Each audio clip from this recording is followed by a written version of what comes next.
Hey everyone, Hannah here from Sheet Leveler. Today I'll show you how to type N in Google Sheets, both lowercase and uppercase. This is especially useful for Spanish names and words, like Niño, España, Señor. Let's go through the easiest ways. Method 1. Windows keyboard shortcut. Lowercase 9. Hold Alt plus 0, 2, 4, forward by 1. Use the numeric keypad on the right side of your keyboard. Uppercase 9.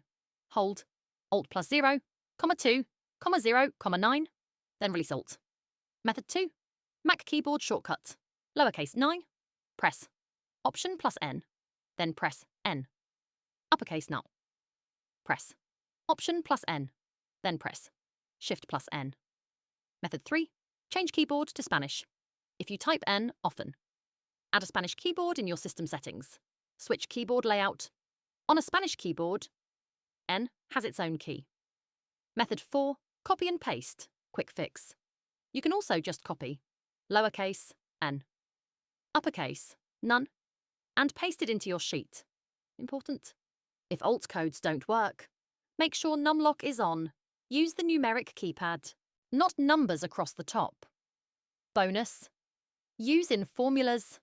You can type in inside formulas normally. Example. Equals España. Google Sheets handles accented characters without any issues. That's how you type NIN in Google Sheets on Windows or Mac. If this helped, hit like and subscribe for more spreadsheet tips.